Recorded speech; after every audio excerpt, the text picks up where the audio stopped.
What is up, everybody? Welcome to another edition of the Touchline Talk Show. As always, before I jump in, be sure to hit that subscribe button so you don't miss any of the content I put out every single week. Today, kind of a special edition of the show. We are talking all things transfers with this January winter window. Try and say that 3 times fast. Closing and the way it all played out. Obviously, it's a very dramatic, very interesting window. And so I wanted to dedicate basically the entire show today to talking about some of the biggest moves that have happened and kind of how they play into the rest of the season. So that's what we're going to do today. First segment, we're going to talk about a couple of the transfers. And then second segment, we're going to cover a couple more. So be sure to check out the other video. Be sure to stay tuned in if you don't see the transfer you want to hear about in this first segment, because I very well may get to it later on. Going to start with the biggest news at the end of the window. As it was closing, Enzo Fernandez does end up at Chelsea. This deal gets over the line. And then all of a sudden, Enzo Fernandez, who was not playing in Europe 8 or so months ago, 8, 9, 10 months ago, is the most expensive player in the history of the Premier League.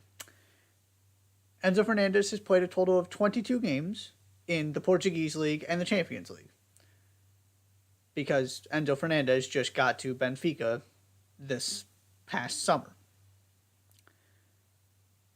And that is where this has to start, is just putting this in perspective and his rise in perspective. And like many things, it's not sort of completely one thing or completely the other.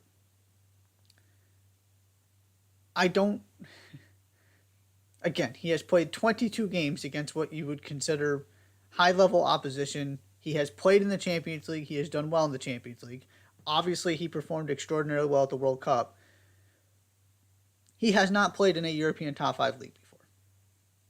And he doesn't have a significant track record of playing in the Champions League for an Ajax or Benfica, right, for season after season, where he's done this for a little while.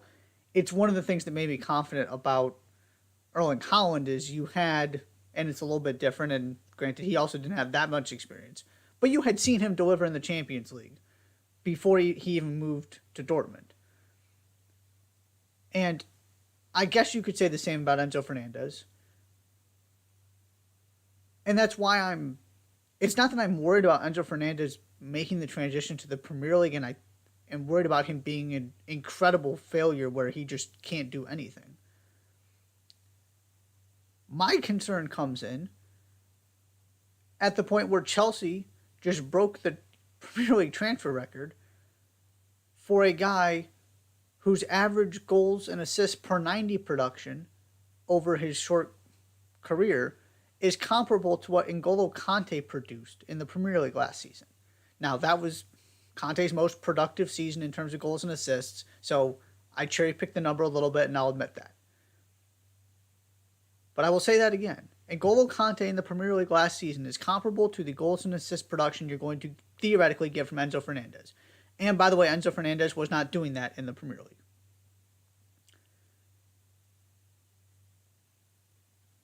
And I am one of the first people who will go to bat for this idea that goals and assists aren't everything, that N'Golo Kante has been the most valuable player on arguably multiple Premier League teams. Certainly that Leicester one. As good as Vardy was, as good as Mahrez was. N'Golo Kante was the most important player on that team. And there have been points where he's been the most important player on Chelsea's team. There's a reason this dude wins wherever he goes. And kind of the winning followed him rather than the other way around. So I'm not somebody who says you can only pay 50, 60, 70, 80 million to go get somebody who's actually going to put the ball in the back of the net or to get the world's next great center back. I do believe you can have that kind of value at this position. But we're not talking about 60, 70, 80 even. We're talking about almost double that. And it just screams Chelsea going to spend money on whoever they can find, whatever exciting names are kind of there, whatever shiny objects Todd Boehly can locate, without a coherent plan. And again, Fernandes is young. Theoretically, you can sell him for more than you bought him for. In theory, that's also asking a lot of him to increase his value from being the most expensive player in the history of the Premier League. It's not that Jack Grealish has been awful at Manchester City, but his value's decreased because he hasn't been great. That's the kind of pressure that Enzo Fernandez is now under. And the other part of this is, of course, the World Cup. And this is where I will go to bat for Enzo Fernandez and go to bat for Chelsea a little bit. Saying that this was only because of the World Cup is not entirely fair. Enzo Fernandez was having a fantastic season for Benfica, a Benfica team that I will once again point out finished atop a Champions League group that included PSG and went toe-to-toe with PSG twice. He was a big part of that. And then he went and did what he did in Qatar at the World Cup. So it was this perfect storm. And this was the whole idea behind kind of my player to watch, young rising star from when I was doing all of my World Cup previews, was exactly what happened to Enzo Fernandez. Who's the guy that can use this tournament, the young player, the rising star who can use that tournament to catapult their career and get that move based off of what they've done at the club level and what they do in that tournament? He's not the only one, but he is the poster boy for it. I just come back to the same questions I have with Chelsea. How are these guys all fitting together? How much better does this actually make the team? Because Manchester United have tried to spend a bunch of money, and it didn't work. And Spurs have tried to spend a lot of money, and it's not working. Because you can't just throw money at the problem. What gets lost in the Manchester City conversation, because Manchester City have so much money, is that Manchester City actually spend their money better than almost every club they're competing with for players. And last few transfer windows haven't gone great, at least so far based on what those signings have done and what the ones who have left have gone on to do for their new clubs. I will acknowledge that. But before that, look at the amount of, Ruben Diaz. Look at what Nathan Ake is turning into. Bernardo Silva, Rodri, Ilkay Gundogan. You can just go down the list. Of all of these players, we're going to get to one of them who's no longer at the club here in a while, but so many of those turned into successes, and those players were really good. And you get Erling Haaland for, half of what Chelsea just paid for Enzo Fernandez. Enzo Fernandez is not Erling Haaland, and never will be, with all due respect to Enzo Fernandez. You cannot just throw money at the problem and expect the problem to go away. Can money help?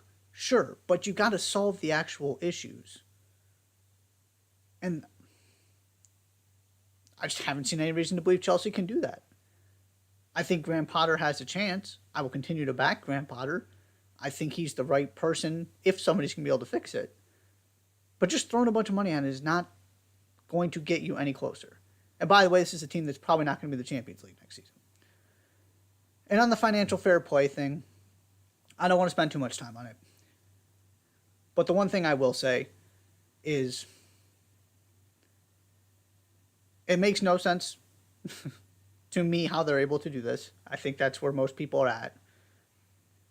And at the same time, if nobody's going to actually hold people accountable to this, if nobody is going to proactively put rules in place to stop the methods Chelsea are using to make this happen, because there is an explanation as to how they at least think they can do this. There is a plan in terms of the financial side of this that has a lot to do with long contracts and stretching things out, which now is starting to get addressed. But only after Chelsea found a way to do it and addressed it and found the loophole. It's not Chelsea's problem if nobody's going to step up and stop this. That's on the Premier League, that's on UEFA, whoever you want to target that frustration at. There's just a standard that's been set that we don't take financial fair play very seriously. And so Todd Bowley looked up and said, okay, I'm going to push it to the very edge. And if somebody's going to stop me, then let's see it. Because we can whine about financial fair play all we want. It's just not a big deal. And is it better for the game if it is? Absolutely. But it's the world we're living in, and that's not a Chelsea problem. That's a systemic problem inside the Premier League, inside UEFA, inside the sport. And I'm still very much of the belief it just ultimately... Now, it matters when Chelsea's playing random club X. But when you're talking about the biggest clubs in the world, the ones who are really competing to win a Champions League every season, I just really don't think it matters all that much, the money side of it. Because they're all spending money. It's about how you spend it and how you build your team and whether you're organized or not. There's a reason Manchester City and PSG still haven't won a Champions League. Money does not get you all the way there. And it's the same thing is true of Chelsea. Second on the list here, Weston McKennie going to Leeds United on loan from Juventus. This is another one that needs to be put into context because I think it's a very interesting conversation. When Tyler Adams left Leipzig to go to Leeds, Tyler Adams was on the outside of the starting lineup looking in. Tyler Adams didn't really have any reason to believe his situation was going to get better as his team went on a really good run at the end of last season without him being a major contributor. And when Brendan Aronson left Salzburg to take the next step, to go from playing in a Champions League to playing in the Premier League. Because there's only so much development you can do in the Austrian Bundesliga. Right? It's how Salzburg work. They just continue to get a bunch of money for their players, reinvest that money, and then sell those players and do the same thing over and over again. They perfected that art.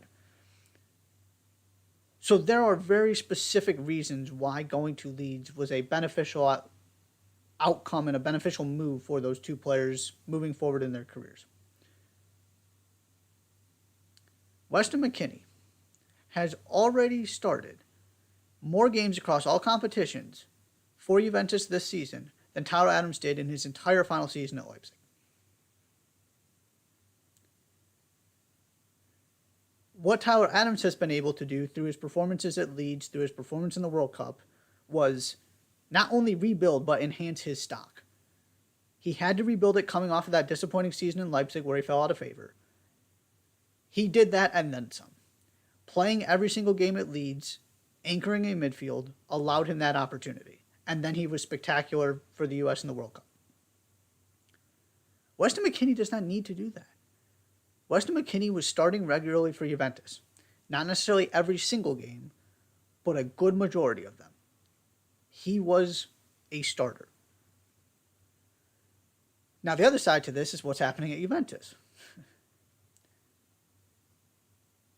I am all for, from a U.S. men's national team perspective, from a Weston McKennie development perspective, I am all for him getting out of Juventus. It was always kind of an awkward fit personality-wise, and he's kind of talked about that since he came to Leeds. And this move was finalized. That he just... His get down, his personality, it's not a criticism. He's just not necessarily the guy made to play in a very rigid Italian structure. He's just kind of a free spirit. It's good things about it and it's got its bad things. So there's that part of it too. But the bigger thing is obviously what is happening with Juventus. You probably aren't playing in a Champions League. You might not be playing in a Europa League or a Conference League next season if you're Weston McKennie and you stay at Juventus. So the moving to the next club part of this makes complete sense to me.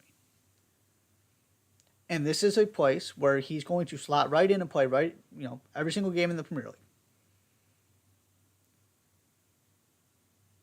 But it's also about that next step. Because it certainly seems like the intention is to make this permanent, assuming Leeds don't get relegated. And at that point, you now have 3 foundational members of the U.S. men's national team playing for a coach you know is going to go to bat for them on a team that does not look anywhere close to competing for a spot in a European competition. And I will back Jesse Marsch all day long. The reality is, he's on thin ice. Right? It's unless they dramatically turn things around, it is going to be a constant. People are going, questions about his job security. People are going to want him gone. And if this Weston McKennie deal becomes permanent, what happens if Marsch gets fired? Is it possible that, Tyler Adams gets buried again? Now, he's been so good, I find that hard to believe. But it's within the realm of possibility. There is part of this that has to be acknowledged is that Jesse Marsch is making these guys feel confident and is a big reason why they're there. And I push back on this kind of U.S. men's national team notion because these guys fit what Jesse Marsch is doing outside of the fact that they're from the same country. Part of the reason McKennie is there is because he wants to do all of the things that Jesse Marsch wants his midfielders to do. Tyler Adams, Brendan Aronson, born to play in this kind of system.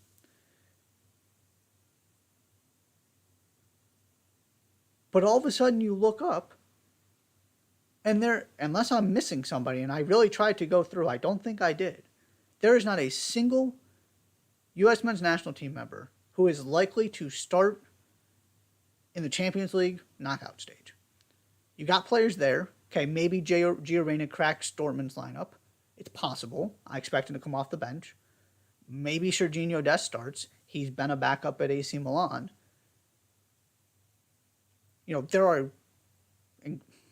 Nobody's expecting Christian Pulisic to start with the way things have gone at Chelsea and now all the money that just got spent again. There are players who are there. But you compare this to kind of where it was, and what did you have? You had Weston McKennie playing for Juventus. Sometimes he would start, maybe he would come off the bench, but he was contributing goals, he was getting minutes. Brendan Aronson was starting for Salzburg in European competition. Tyler Adams had a goal in the Champions League quarterfinals for Leipzig and was playing on a team in the Champions League. Now, again, playing time decreased at the end. But these 3 guys were 3 of the players in the best position to get regular playing time in European competition. And now they're all at a club that is nowhere near making that happen. And now you're starting to hear rumors of Tyler Adams potentially getting a move up, which we'll see if that happens. That's the reality of the situation when you play as well as he did and as well as he is for a Premier League team. Is there's going to be some interest from the kind of clubs that get you into European competition. So maybe that happens. But this is where I have a concern about this move. Is if it just kind of gets comfortable at Leeds and there's, not a very strong presence from the U.S. men's national team in the European competitions on kind of the European stage, and then maybe Jesse Marsch gets fired. Maybe Jesse Marsch takes the U.S. men's national team job. I don't know. What happens then?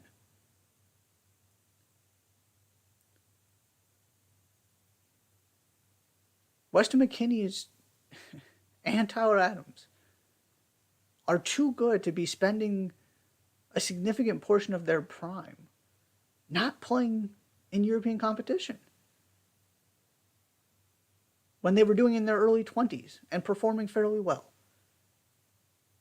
You saw what they could do at the World Cup. At some point, we got to acknowledge the downside to this whole Leeds thing, which is the more guys come there, the more important it is that that club does more than avoids relegation. Because playing in the Premier League is fun. It's cool. It's great competition every single week. There's certainly benefit to it. The other part is you got to have players playing in these European competitions. It's perfect for a guy like Brendan Aronson, who has that European experience and also needs to be challenged much more at the domestic league level. It's perfect for Tyler Adams, who's trying to kind of not rebuild his career. It's not like it fell apart, but trying to sort of get back on track after falling out of favor at Leipzig. Weston McKennie doesn't need any of that kind of rehabilitation or, he was starting for one of the biggest clubs in the world, playing in the Champions League. And now he's close to making a permanent move to a team that's nowhere close to European competition. It's not all bad and it's not all good, but there are worrying things because the positives to this are obvious. He's going to get playing. He's playing in the best league in the world. He's going to get plenty of playing time. It's a system that fits him really well. He knows, some of his teammates. He's familiar with his coach. All of that is great.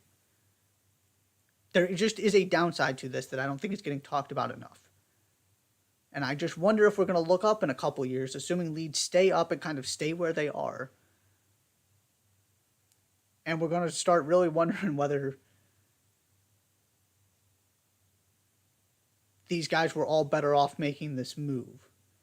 And maybe not even making the move, but just kind of getting, maybe the better way to say it is getting back to that place where you're kind of looking around going, where are the U.S. internationals playing in the European competitions? And kind of, instead of being excited about where all of these guys are at in their careers, kind of getting frustrated that the progress hasn't been there. Maybe I'm wrong. Maybe this works perfectly.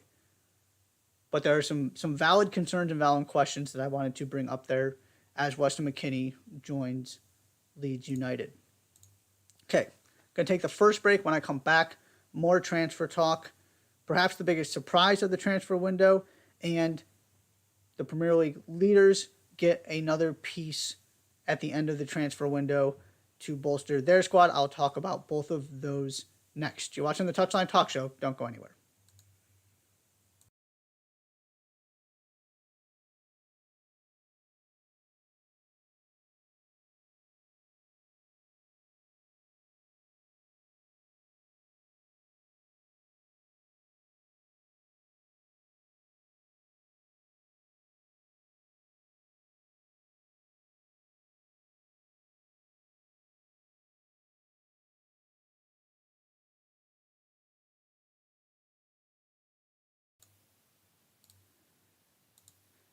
And welcome back to the Touchline Talk Show. Thank you so much for tuning in. Be sure to hit that subscribe button if you have not already. Today, all about transfers, part 2. Now, starting with João Cancelo's move to Bayern Munich. I would argue this is the biggest surprise of the transfer window. Kind of came out of nowhere. And based on the reporting and kind of the explanations that have been offered for this, it sounds like it has a lot to do with playing time and Pep Guardiola just not really feeling it with Cancelo's behavior. And I will defend Pep on this. I haven't talked about this too much on this show, but I talk about it all the time in the context of specifically guys like Christian Pulisic. Guaranteed starters just don't really exist at a place like Manchester City. Outside of maybe, 1 to 5 guys. Ederson, Haaland, De Bruyne, Rodri because of the position he plays and the way they play. Maybe. I mean, that's even stretching it. It doesn't matter how good you are. There is just inherently rotation. Guys come in and out. If you get injured, you have a hard time getting back into the squad. If you start scoring goals or playing really well, and this is true of not just Manchester City, but true of Chelsea, true of Bayern Munich, true of PSG, whoever. Right? Guy starts playing well for a month.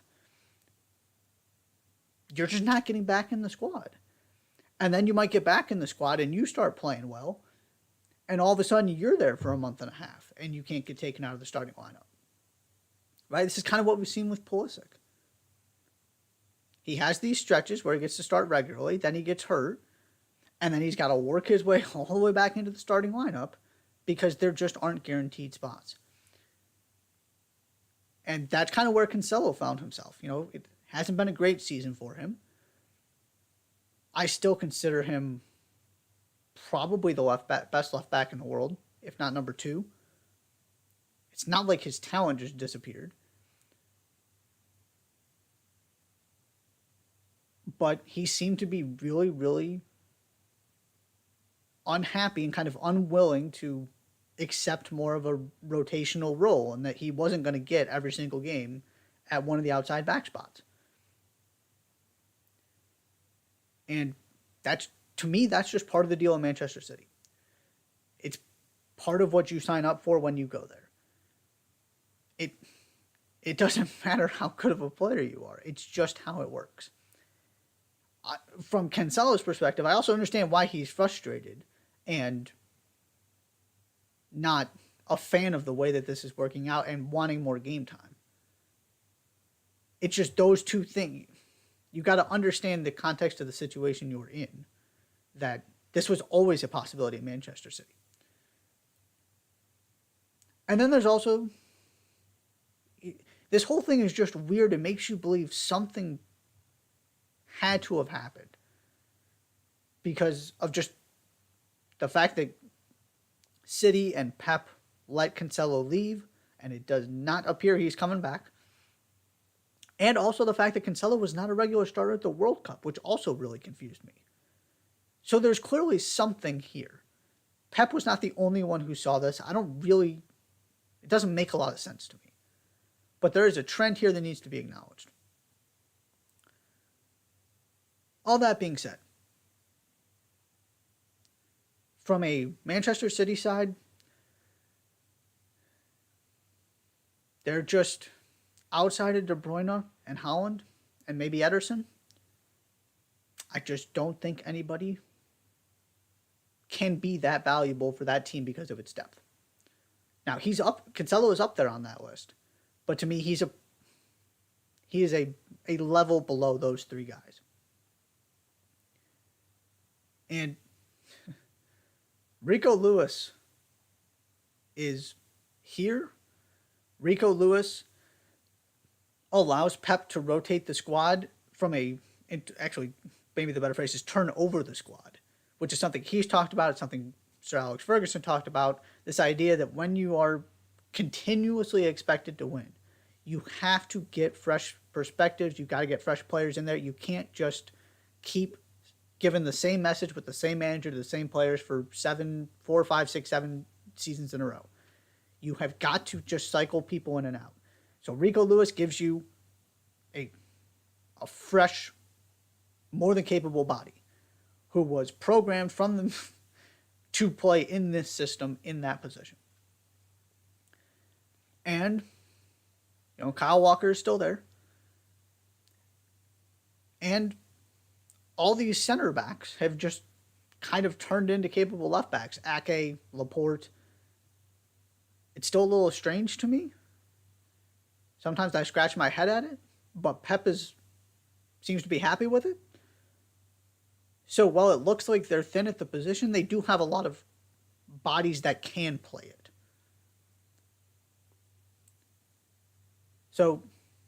Cancelo wasn't necessarily expendable as kind of an unnecessary, unneeded piece, but there are ways to get around this. I don't think it's that big of a deal for Manchester City.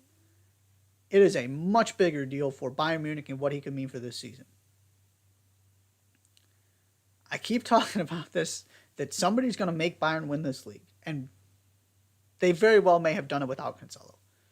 They are still top of the table, and that means a great deal psychologically and just for the way these title races work and the question of can anybody catch them and ultimately beat them. But this is the kind of move that could just close the door. I really think that highly of Cancelo. I would not be surprised at all if we look back and say, yeah, this move is the reason the Bayern won the Bundesliga. For two reasons. One, obviously, he's one of the best players in his position at the world, so now you can play him and Alphonso Davies together at outside back. They might be the two best outside backs in the world. They're certainly both in the top 5. That is an incredible luxury. And I talked about this in the summer, and I thought Nasser Mazraoui was going to be the answer. If you're looking for a hole to poke in this Bayern team outside of the fact they haven't been very good this season, but from a roster construction, a squad standpoint, that right back spot still needs to get solved. And here you go. Just plop João Cancelo in there. He gives you kind of this different type of creativity, different type of dynamism on the ball in possession, a different way to break teams down, right? He's not super speedy Alphonso Davies, but he gives you another creator from the back. He complements Davies. So I really like it from that perspective as well. That now you have two more than capable offensive, two of the better attacking weapons from the defensive standpoint, outside of maybe Liverpool's. And even that hasn't been that great this season. That's kind of what Bayern are building here with Davies and Cancelo.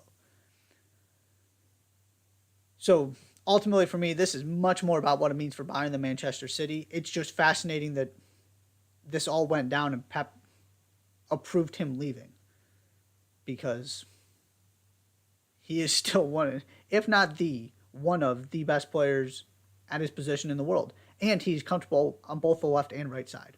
There's an incredible amount of value to what João Cancelo does. It just sounds like he wasn't getting the playing time he needed. He didn't handle it in the way Pep wanted him to. And at that point, Pep said, thanks for your service. We're good without you. The other move I want to address specifically here is Arsenal landing Jorginho. Interesting kind of split reaction to this move. Of course, this came after a failed attempt, it appears, to go get Moises Caicedo, who went public saying he wanted a move. Brighton said, that's cute, not happening. Arsenal tried to pry him out of Brighton, and good for Brighton for holding their ground. I will always applaud teams because, look at all the players Brighton have already lost the past couple seasons. Sometimes you just need to stand up for yourself. So good for Brighton. But that forced Arsenal to pivot, and all of a sudden, all of this money that was, marked from Mikhail Mudryk and was just kind of available because they hadn't spent as much as they expected. So they get Jorginho, who was, counting down his time at Chelsea. So you get him super cheap. There's no long-term commitment here, which is a big part of this. You got to look at the deal in its entirety and what it means in the context of this season. This is not about Jorginho being a long-term replacement in the midfield, being a long-term solution in the midfield. This is about Jorginho giving you a Champions League winning third place Ballon d'Or voting finishing, as ridiculous as that was, body in your midfield to complement your starting midfield that has been excellent this season, that also still gives you plenty of money that you can sort of save and defer to the summer to go get your actual long-term option in the midfield. Whether that's going back in for Caicedo, whether that's Declan Rice, whether that's, maybe they pull a stunner and get Jude Bellingham, I don't know. Whoever that's going to be, this does not stop Arsenal in any way, shape, or form from getting the player they ultimately want. What it does is gives you a guy that Mikel Arteta has admired for a really long time, that is experienced in this league, that knows how to set the tempo of a midfield, that, you look at the other options in that midfield right now. I'm not saying he's better than them because they've all been outstanding. But they don't really have somebody like him. So he just gives you, again, something different, a different kind of approach. And it's very much built out of the Pep Guardiola / Mikel Arteta, tempo setting, control the ball philosophy. That's what Jorginho does. This window for Arsenal, Jorginho, Leandro Trossard, all the signings, they're about depth, not about upgrading. Because you can't upgrade that starting lineup on the cheap. It is impossible.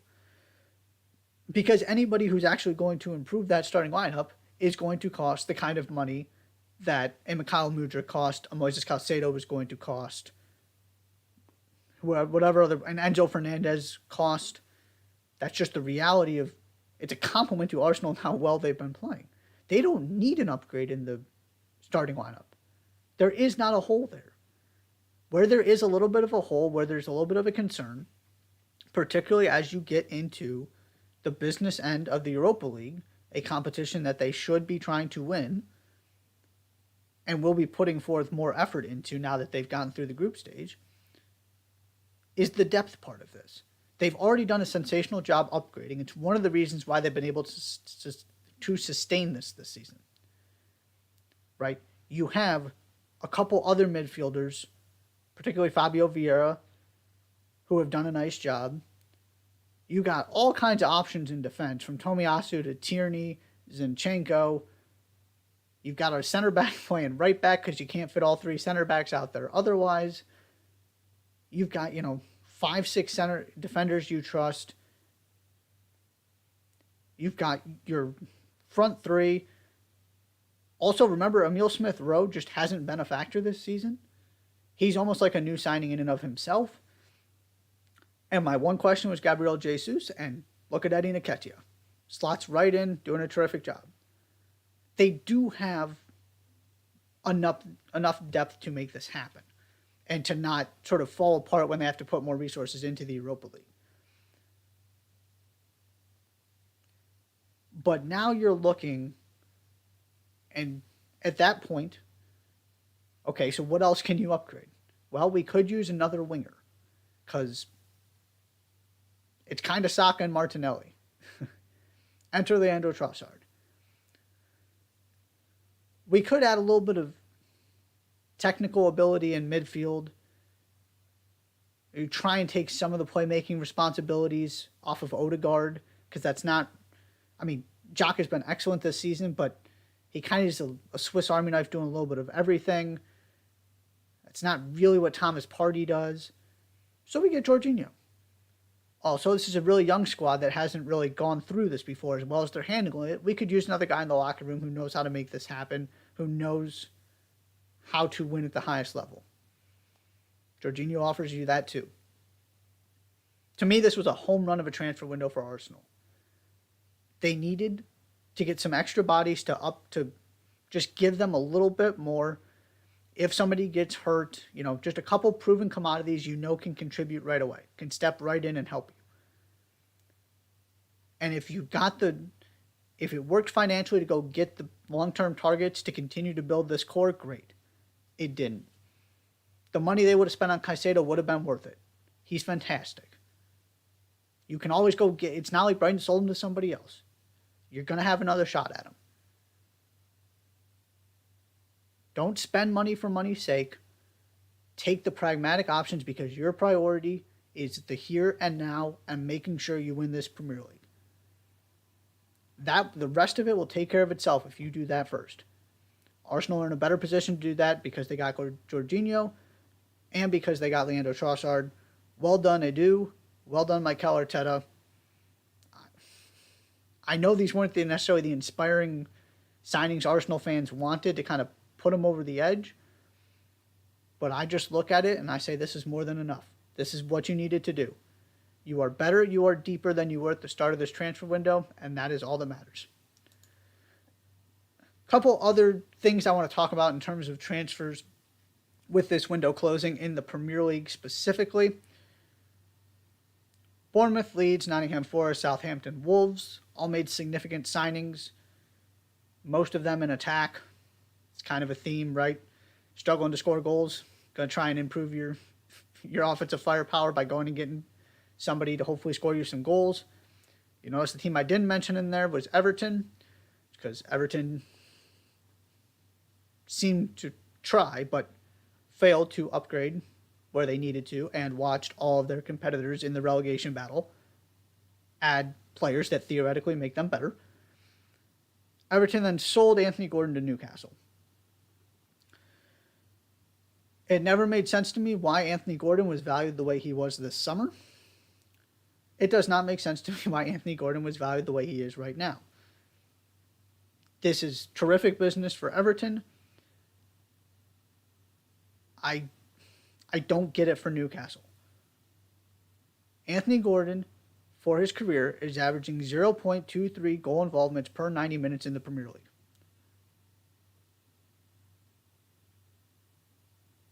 If I have my numbers and I remember correctly when I was doing research, that is worse than Enzo Fernandez in terms of his kind of career average. And Enzo Fernandez is not, right, he's not a goal scorer. He's not a number 10. He does all the stuff that doesn't show up on the stat sheet and chips in a little bit. Anthony Gordon is a winger. And I loved what I saw from Anthony Gordon at the end of last season. The intensity, the work rate, the passion. There are some things he does really well, and he's my kind of player in the sense that you can't quantify everything he gives you because so much of it is the pressing, the defensive work. It's what I love about Brendan Aronson.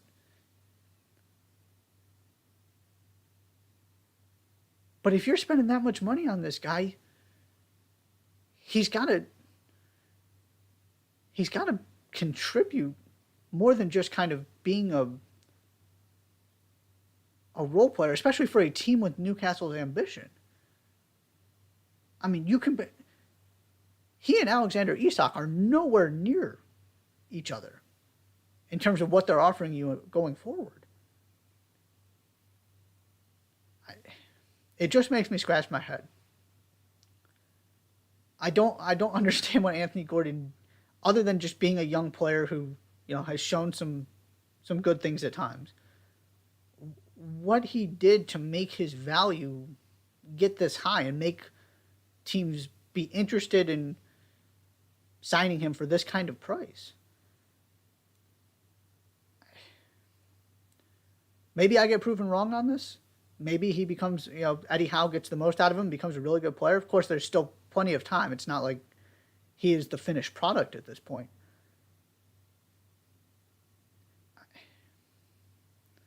And maybe he's much better in a place where he doesn't have to kind of create the offense and he can play off of your Miguel Almiron's, your Bruno Guimarães', who have the ability to sort of put you in really good positions and set you up for goals. So maybe we get a completely different Anthony Gordon, and then maybe he's closer to worth the money. Of just all the places that Newcastle could have spent this. To me, this is just bailing Everton out. But clearly Eddie Howe saw something, so we'll see how this goes. This is another one that doesn't make sense to me.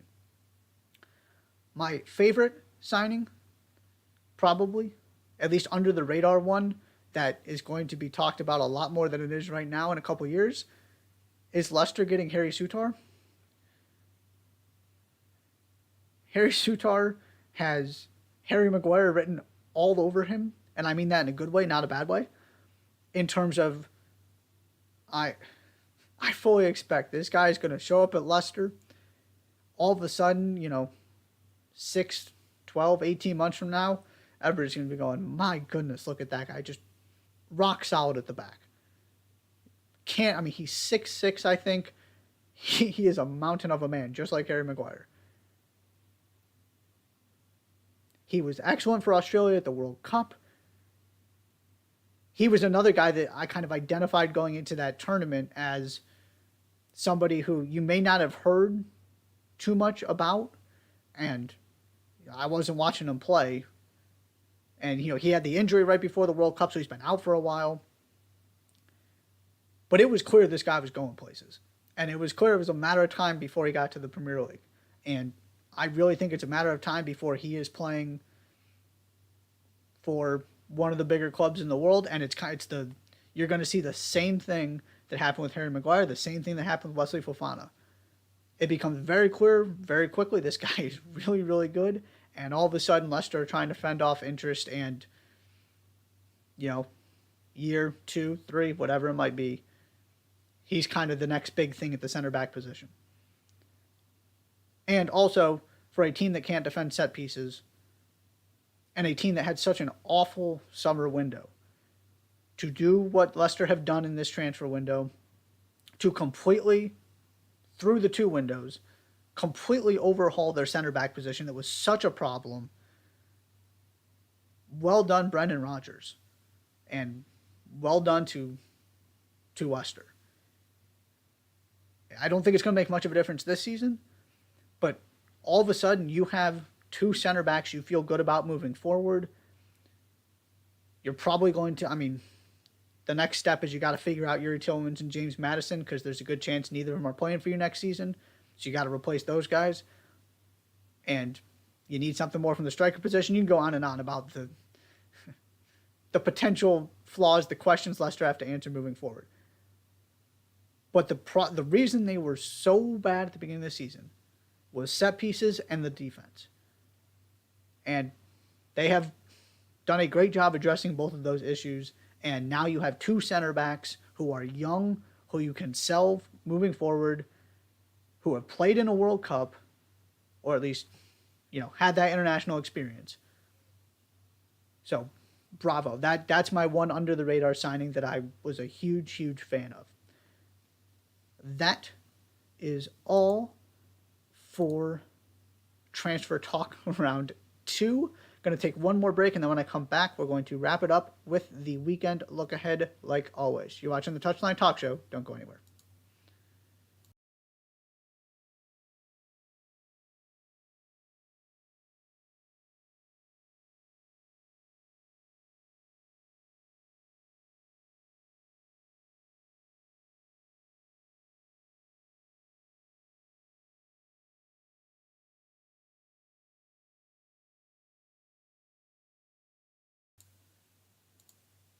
And welcome back to the Touchline Talk Show one final time. A little bit shorter show today, but of course we cannot end without the weekend look ahead. Starting in the Premier League, really, really interesting weekend. There aren't that many high profile, Manchester United, Arsenals, but you've got a lot of teams in interesting positions playing each other. And this is always kind of one of my favorite sets of games when you get a lot of these. Arsenal at Everton kick things off on Saturday. Goodison, difficult place to play, just generally speaking. Sean Dyche, what are we going to get? He got the job just like he should have. Now, we'll see if he can make me look really smart. Or if he's going to make me look really silly. But Everton obviously need points. Arsenal, this is a game, the Manchester City is still there. You still have to play them twice. So don't go drop points against a team in a relegation battle. So that one is really interesting. Just what does Everton look like under Dyche? Can Arsenal continue this? All of that. Crystal Palace and Manchester United. Liverpool at Wolves. Those are both on Saturday. Again, that Liverpool-Wolves game. Wolves, difficult place to play. Team trying to avoid relegation. Liverpool trying to get some momentum going, trying to sort of get themselves back into the right side of the Champions League conversation. West Ham Newcastle on Saturday. Again, Champions League hopeful, relegation candidate, but a West Ham team that on any given day can beat anybody as bad as the season has gone. So a trickier game for Newcastle, but again, Newcastle at home, a game you expect Newcastle to win. And then your biggest game of the weekend, Manchester City at Tottenham. Tottenham have struggled for the most part against the big six teams in these high-profile games. They are at home, and this is Manchester City. This is must-win time. You got to get 3 points, especially if you walk into Sunday knowing Arsenal have already won again, because you can't fall back farther into this race. You still have to go to the Emirates, and you're kind of at this point banking on at least a draw, if not a win in that game, unless you can gain some points along the way. So you have got to start really applying some pressure. Can Pep kind of rejuvenate this thing and tear off a string of 10 straight wins or something like that to really pressure Arsenal? Because right now it's just sort of hanging around, and Manchester City are the team dropping points, not Arsenal. Spain, Real Madrid at Mallorca, Valladolid at Real Sociedad, Sevilla at Barcelona. Those are your top three teams in the league right now, kind of how they're doing. Barcelona get another difficult win today against Real Betis.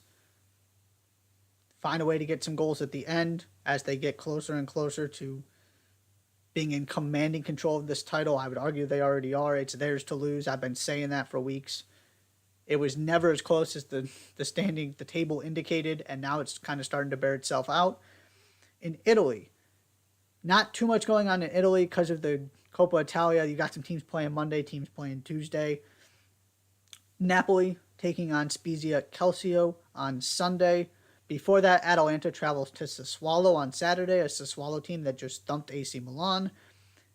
And then your big one, AC Milan at Inter Milan on Sunday. AC Milan, maybe it's a good thing this is on the quote-unquote on the road. They just can't win at home right now. They have given up. It's kind of interesting. A additional goal, I believe it is, in each of their last 5 games. They went 1, 2, 3, 4, 5 goals conceded. Inter have really kind of started to turn things around. This would be a massive win for AC Milan to get back on track, because they are falling out of the champion. I mean, of course, they're still in the Champions League race, but they are in danger of falling out of, forget about the title, forget about challenging Napoli. They're in danger of falling out of the Champions League race if they keep this up too much longer. So, really fascinating game there. In Germany, Freiburg at Dortmund on Saturday. Both teams right there putting some pressure on Bayern, right there next to each other in the table. This is a game Dortmund, if they got any hope, have to win because they're at home, because they can't afford to drop any more points. But a very interesting game in the top 4 race as well for those Champions League spots. Leipzig at Köln on Saturday. Leipzig just continued to do their thing. And then Bayern at Wolfsburg, a Wolfsburg team that has, until the past handful of days, has been in really good form. Another difficult game for Bayern, coming off of all of these draws. Now, they did get a comfortable win in the Cup midweek. But these teams are right there. At some point, you've got to stop the bleeding here. That is something Bayern have always been really good at. It's never, a win and a loss, a draw, and a draw. It's never, 3-4 games without a win. If they lose, they come right back and they win. If they draw, they come right back and they win. And that's just not how it's gone this season. This is their second really bad stretch where they've dropped, 6, 8 points in 3 or 4 games. And it's why, even though all these teams have been up and down, it's not like anybody's been spectacular from start to finish in the Bundesliga so far. And they are all right there because Bayern have not been consistent either. And then France, Toulouse at PSG. PSG gained some ground over Lens today, who dropped points. They are at Brest on Sunday. So Marseille are kind of your your underdogs in terms of the title race at this point. That second team, they host Nice on Sunday. So PSG looking more and more like they're going to win that league. Not that anybody ever thought anything else, but they get the win midweek and host Toulouse on Saturday as they continue their push as we kind of wait for the Champions League to resume. That is all for the weekend look ahead. That is all for the show today. Thank you so much for tuning in.